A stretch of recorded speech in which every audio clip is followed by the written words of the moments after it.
Government ఉద్యోగస్తులకే జీతాలు ఇవ్వలేని పరిస్థితుల్లో రాష్ట్రాన్ని వదిలేసిపోతే మన నాయకుడు నారా చంద్రబాబు నాయుడు గారు వచ్చి జీతాలు సక్రమంగా ఇస్తా ఉన్నాడు.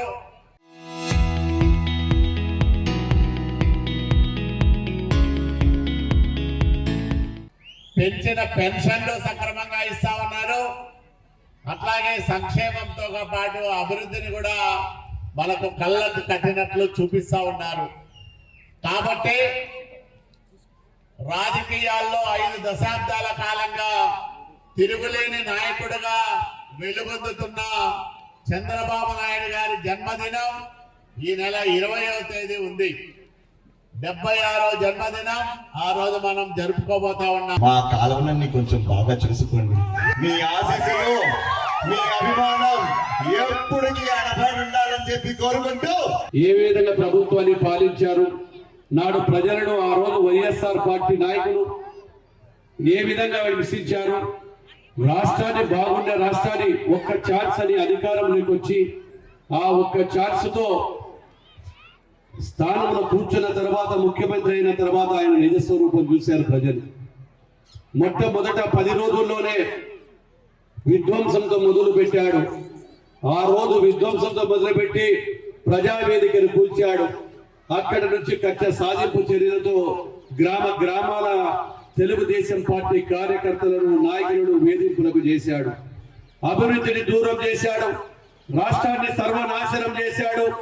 ఎవరైనా ఎదురు చెబితే తల్లైనా ఎవరైనా ఒక్కటే చెప్పి ఆ రోజు ప్రతి ఒక్కరిని కూడా అనగదొక్కుతూ పోయి పరిపాలన చేశారు జగన్మోహన్ రెడ్డి గారు.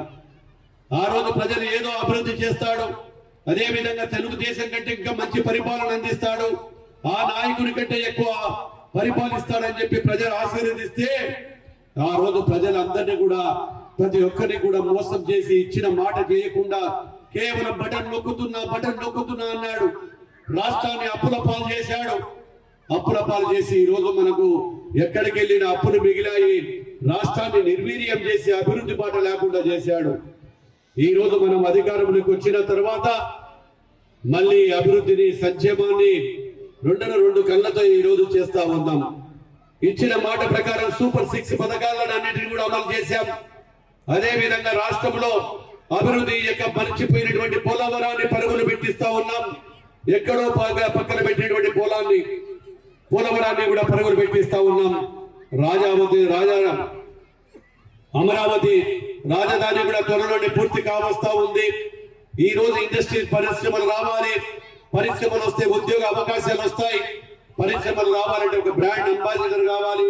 అది చంద్రబాబు నాయుడుతో అటు లోకేష్ బాబు గారితోనే అవుతుందని చెప్పి ఈ రోజు ప్రజలందరూ కూడా, అదే విధంగా పరిశ్రమల యజమానులు కూడా పరిగెత్తుకొని వస్తా ఉన్నారు.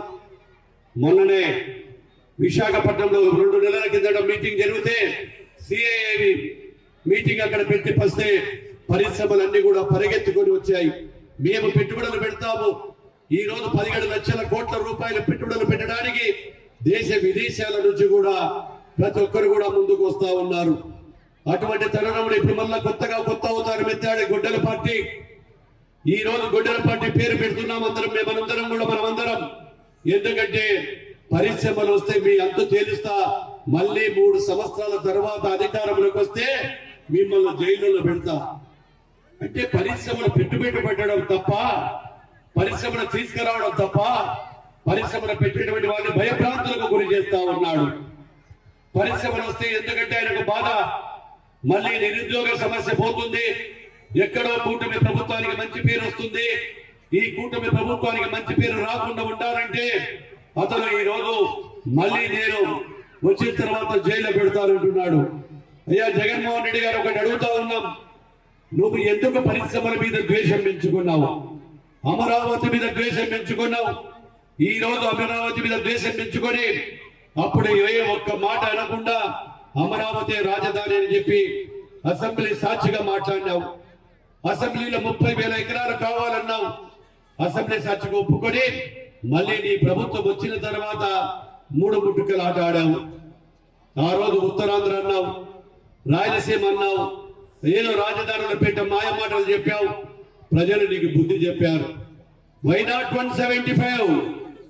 వైనాట్ 175 నుంచి వైనాట్ 11 అని చెప్పి ప్రజలు తీర్పిచ్చి నీకు ప్రతిపక్ష హోదా కూడా దక్కకుండా చేశారు. ప్రతిపక్ష హోదా దక్కని నువ్వు ఈ రోజు మధ్య భ్రమించి మాట్లాడుతూ ఉన్నావు. ఈ రోజు మళ్ళీ మావి గన్. మొన్ననే ఒక పెద్ద ఆయన చెప్పాడు. ఏమని చెప్పారంటే, అయ్యా రాజధాని భూములు మావి అని చెప్పి, రాజధాని భూములు మావి అంటే మావి జగన్ అని చెప్పి అన్నారు వాళ్ళు. ఈ రాజధాని భూములన్నీ కూడా మావి జగన్ అంటే ఆయన జాను పలకలేకపోయి మావిగని అన్నాడంట. అంటే ఎక్కడ అర్థం చేసుకోవాలి, ఏ విధంగా ఆలోచన చేస్తా ఉన్నాడు. 151 పక్కన 5 తీసేస్తే ఇంకా పడలేదు, ఇంకా ప్రజలను మోసగించాలని చూస్తా ఉన్నాడు. రాయలసీమకు ఒక ప్రాజెక్టు తీసుకురాలేదు.